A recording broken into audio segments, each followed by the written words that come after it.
আল্লাহ পাক রব্বুল আলামিন বলেন ইয়া আইয়ুহাল্লাযীনা আমানু তাকুল্লাহা হাক্কা তুকাতিহি ওয়া লা তামুতুন্না ইল্লা ওয়া আনতুম মুসলিমুন।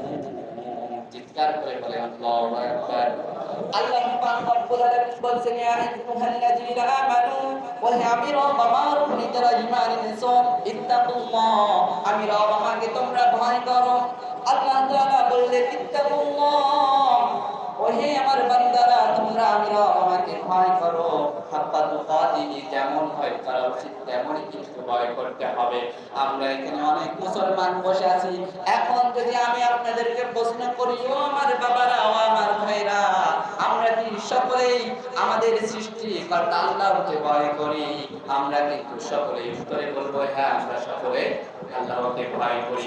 কিন্তু আমি যদি কয়েকটা কাজের কথা বলি, আল্লাহর কসম করে বলি অনেকের সাথেই কিন্তু সেই কাজগুলো মিলবে না। আমরা শুধুমাত্র বাপ দাদার সূত্রে মুসলমান হয়েছি, আল্লাহ তাআলাকে আমরা ভয় করি মুখে কিন্তু অন্তরে না।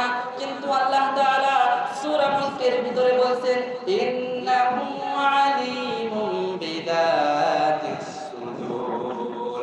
ওহে আমার বান্দারা তোমরা শোনো আমি রব, তোমরা যে মুখে যে কথাগুলো বলো এই কথা আমি বিশ্বাস করি না। ইন্নাহু আলিমুম বিযাতিস সুদূর। তোমরা অন্তর দিয়ে যে কথাটা কল্পনা করো, তোমরা মুখে বলো আমি আল্লাহকে ভয় করি, কিন্তু অন্তর দিয়ে বলে মসজিদ থেকে বের হয়ে গেলে ভাইয়ের জমি মেরে খাবো, বোনের জমি মেরে খাবো।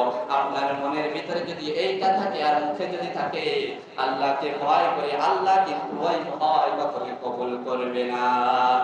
সুতরাং হাক্কা তুকাতিহি যেমন ভয় করা উচিত তেমনই ভয় করতে হবে। সকল ক্ষেত্রে আল্লাহ রাব্বুল আলামিনকে ভয় করতে হবে, সব জায়গায় ভয় করতে হবে। কেমন ভয় করতে হবে? আল্লাহ তাআলা এই অংশটি কেন নাযিল করে দিলেন হাক্কা তুকাতিহি? আল্লাহ তো শুধুমাত্র বলতে পারতো বান্দারে ইত্তাকুল্লাহ আমি রব আমাকে তোমরা ভয় করো, কিন্তু আল্লাহ তাআলা কেন বললেন হাক্কা তুকাতিহি? সকল যেমন ভয় করা উচিত তেমনই ভয় করতে হবে। এর দুইটি উদাহরণ দিয়ে আপনাদেরকে সংক্ষিপ্তভাবে আমি দুইটি উদাহরণ দিয়ে আপনাদেরকে কেন আল্লাহ তাআলা বললেন হাক্কা তুকাতিহি যেমন ভয় করা উচিত তেমনই ভয় করতে হবে। এখানে অনেক মানুষ হয়তো আছে জীবনে নামাজ আদায় করে না, রোজা রাখে না, যাকাত দেওয়ার সামর্থ্য থাকা সত্ত্বেও যাকাত দেয় না, হজ করার সামর্থ্য থাকা সত্ত্বেও হজ করে না। ওই সমস্ত মানুষ দেখা যায় একটা আত্মীয় বাড়ি বেড়াইতে যাওয়ার সময় নদী পথে যাচ্ছে। কি পথে? নদী পথে যাচ্ছে। কথাগুলো ভালো করে শুনুন। নদী পথে যাচ্ছে, যাওয়ার পরে হঠাৎ করে আল্লাহর হুকুমে আল্লাহ তাআলার আদেশে দেখা গেল নদীতে তুফান শুরু হয়ে গেল, জলোচ্ছ্বাস শুরু হয়ে গেল।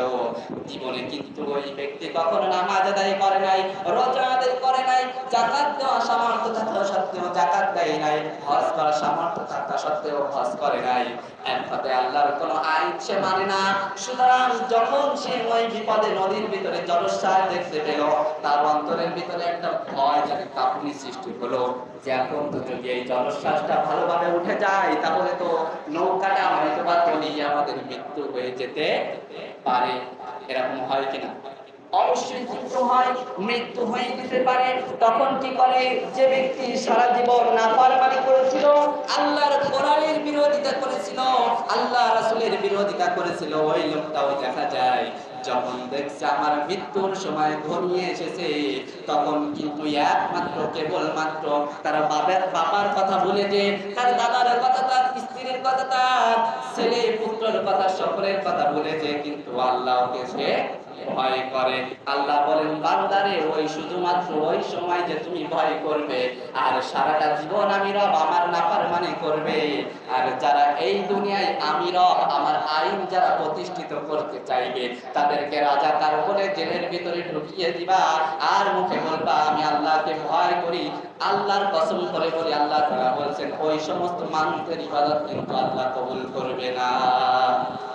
হাক্কা তুকাতিহি এই যে শব্দটি আপনাদেরকে বোঝাইলাম, নদীপথে শুধু আল্লাহকে ভয় করলে কাজ হবে না, শুধুমাত্র বিপদের সময় আল্লাহ তাআলাকে ভয় করলে কাজ হবে না, সকল ক্ষেত্রে আল্লাহ তাআলাকে ভয় করতে হবে। হযরত আলী রাদিয়াল্লাহু তাআলা আনহুকে জিজ্ঞাসা করা হলো তাকওয়া জিনিসটা কি? হযরত আলী রাদিয়াল্লাহু তাআলা আনহু বলেন, চার জিনিসের নাম হলো তাকওয়া। কয় জিনিসের নাম? চার জিনিসের নাম হলো তাকওয়া। সেই তাকওয়াটা কি? চলুন সেই তাকওয়া সম্পর্কে আপনাদেরকে সংক্ষিপ্তভাবে একটু ধারণা দিই। তাকওয়া কি? এক কথায় তাকওয়া হলো সমস্ত প্রকার হারাম কাজ থেকে নিজেকে বাঁচিয়ে রেখে আল্লাহর বিধিবিধান অনুযায়ী নিজের জীবনকে চালানোর নামই হলো তাকওয়া। হযরত আলী রাদিয়াল্লাহু তাআলা আনহু বলেছেন, চার জিনিসের নাম হলো তাকওয়া। কয় জিনিসের নাম? চার জিনিসের নাম হলো তাকওয়া। এক নম্বর হলো আল খাউফু মিনাল জালিল। এক নম্বর হলো সকল ক্ষেত্রে আল্লাহ তাআলাকে ভয় করতে হবে, যেটা এই মাত্র বললাম। শুধুমাত্র নদী পথে বিপদের সময় যখন আপনি বিপদে পড়বেন তখন আল্লাহকে ভয় করলে কাজ হবে না। সকল ক্ষেত্রে ভয় করতে হবে তাকে।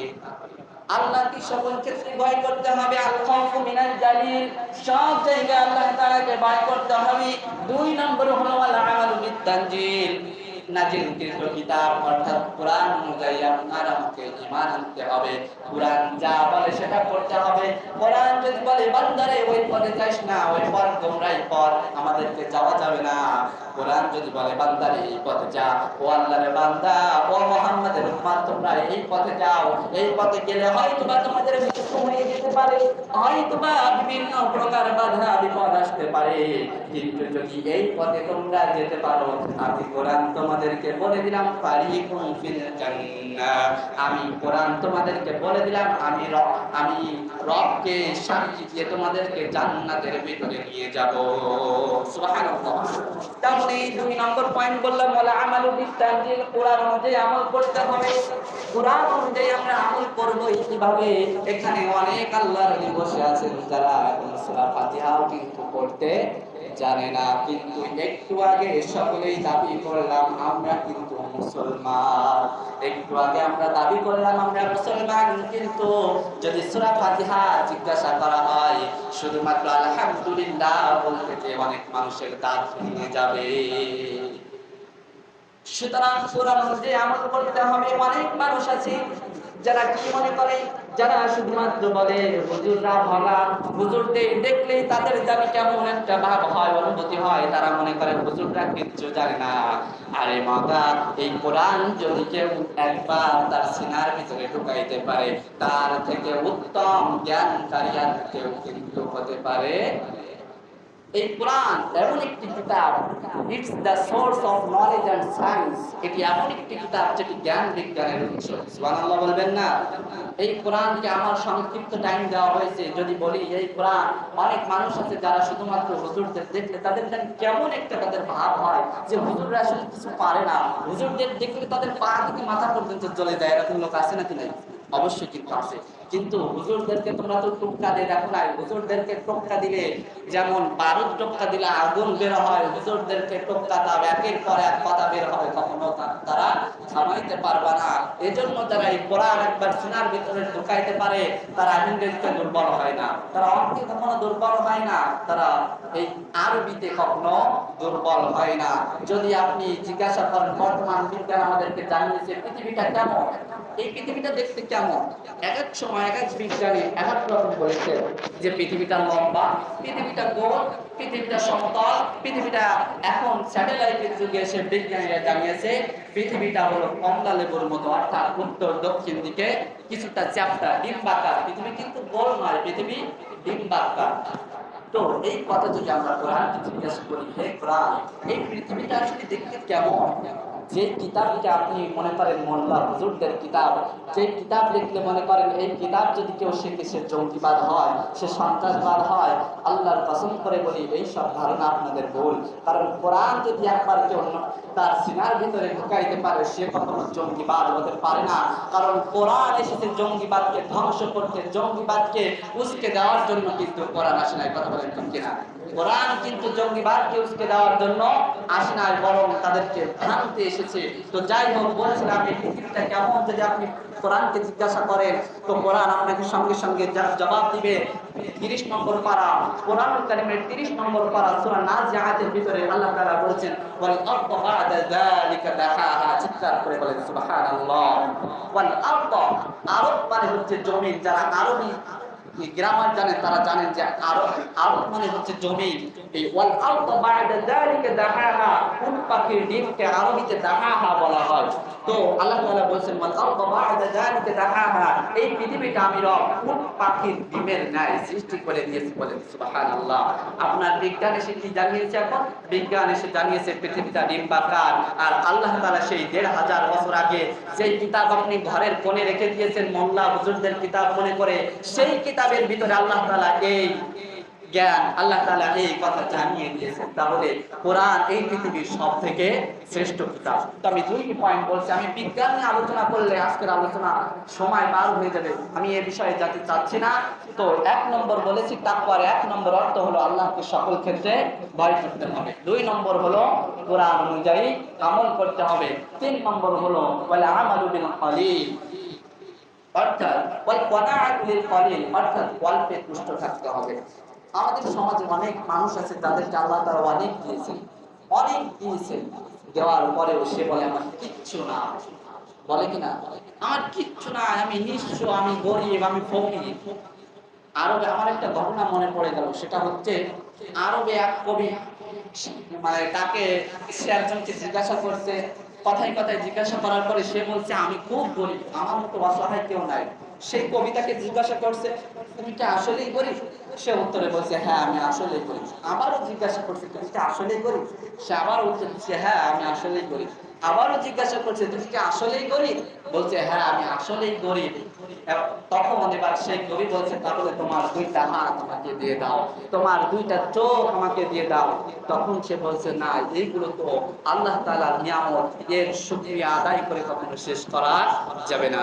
আল্লাহ পাক রব্বুল আলামিন বলেন লা ইন শাকারতুম লা আযীদান্নাকুম ওয়া লা ইন কাফারতুম ইন্না আযাবি লাশাদীদ। আল্লাহ পাক রব্বুল আলামিন বলেন লা ইন শাকারতুম লা আযীদান্নাকুম ওয়া লা ইন কাফারতুম, যদি আমি রব তোমাদেরকে যেই শুকরিয়া, যেই নিয়ামত দিয়েছি, সেই নিয়ামতের শুকরিয়া যদি তোমরা আদায় করো লা আযীদান্নাকুম, অবশ্যই আমি রব তোমাদের নিয়ামতকে আরো কোটি কোটি গুণ বৃদ্ধি করে দিব। অতএব তোমরা যদি শুকরিয়া আদায় না করে কুফরি করো, নাফরমানি করো, বলা ইন কাফারতুম, যদি তোমরা কুফরি করো, তাহলে আল্লাহ তাআলা বলেন ইন্না আযাবি লাশাদীদ। আল্লাহ পাক রব্বুল আলামিন বলেন অবশ্যই আমি তোমাদেরকে কঠিন আযাবের ভিতরে ফেলে দেব। তো সুতরাং আল্লাহ তাআলা যেই নিয়ামত আপনাকে দিয়েছে, যেই নিয়ামত আপনাকে আমাকে দিয়েছে, যা দিয়েছে তা নিয়ে সন্তুষ্ট থাকতে হবে। এর নামই হলো ইসলাম। তাহলে 3টি বিষয় বললাম তাকওয়া। 1 নম্বর হলো আল্লাহকে সকল জায়গায় ভয় করতে হবে। 2 নম্বর হলো কোরআন অনুযায়ী আমল করতে হবে। আর 3 নম্বর হলো অল্পে তুষ্ট থাকতে হবে। আর 4 নম্বর হলো ওয়াল ইস্তিআদাদু লিয়াউমির রহিম, তথা আপনাকে আল্লাহ তাআলা এই দুনিয়ায় পাঠিয়েছেন, আমাদেরকে পাঠিয়েছেন আল্লাহ তাআলা এই দুনিয়ায়। কিন্তু কেন পাঠিয়েছেন? আল্লাহ তাআলাকে যদি প্রশ্ন করা হয় ও রব আপনি আমাদেরকে কেন এই দুনিয়ায় পাঠিয়েছেন, আল্লাহ রাব্বুল আলামিন সূরা জারিয়াতের ভিতরে বলে দিয়েছেন বান্দারে শোনো তোমাদেরকে কেন পাঠিয়েছি আমি আল্লাহ তাআলা। ওয়া মা খালাকাতুল জিন্না ওয়াল ইনসা ইল্লা লিয়াবুদুন। আল্লাহ পাক রব্বুল আলামিন বলেন আমি রব মানুষ এবং জিনদেরকে দুনিয়ায় পাঠিয়েছি যেন তারা আমি রব আমার ইবাদত বন্দেগী করতে পারি। এজন্য আল্লাহ তাআলা আমাদেরকে দুনিয়ায় পাঠিয়েছেন। তাহলে আমাদেরকে আল্লাহ তাআলা দুনিয়ায় পাঠিয়েছেন তার ইবাদত করার জন্য। কিন্তু আমরা অনেক মানুষ আছি যারা আল্লাহর কোরআন যা বলে তা আমরা মানি না, মসজিদের ধারের কাছে বসি না, শুধুমাত্র শুক্রবারে এক নামাজে এসে সিজদা দিয়ে চলে যায়। এরকম করলে হবে না। এরকম করলে আমরা কখনো মুসলমান হতে পারবো না। তাকওয়ার স্তর হলো 4টি। তার শেষ নম্বর স্তর হলো ইস্তিআদাদুল ইয়াউমির রহিম। তার শেষ নম্বর স্তর হলো আল্লাহ তাআলা আমাদেরকে দুনিয়ায় পাঠিয়েছেন শুধুমাত্র কাজকর্ম করার জন্য না, আল্লাহ তাআলার ইবাদত করার জন্য। আল্লাহ তাআলার ইবাদত যদি আমরা করতে পারি তাহলে কাল কিয়ামতের ময়দানে ইস্তিআদাদুল ইয়াউমির রহিম আল্লাহ তাআলা হাসরের মাঠে আমাদেরকে জান্নাত দিবেন। আর যদি আমরা আল্লাহ তাআলার ইবাদত না করে অন্য মানুষের তৈরি আইন যদি মেনে নিই, মাজারে যে যদি সেজদা দেই, তাহলে কিন্তু আল্লাহ তাআলা আমাদের জন্য জাহান্নাম আমাদের জন্য ফিট করে রেখেছে। সুতরাং ওয়াল ইস্তিআদাদু লিয়াউমির রাহিম, পরকালের প্রতি আপনাকে আমাকে বিশ্বাস করতে হবে। তাহলে তাকওয়ার কয়টি কথা বলেছিলাম, কয়টি স্তর? চারটি।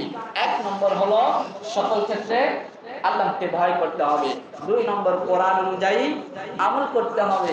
তিন নম্বর অল্পে তুষ্ট থাকতে হবে আল্লাহ তাআলা আপনাকে আমাকে যা দিয়েছেন। চার নম্বর হলো পরকালের প্রতি ঈমান আনতে হবে এবং পরকালের প্রতি আমাদের কাল কিয়ামতের জন্য আমাদের মাল সামানা গোছাতে হবে।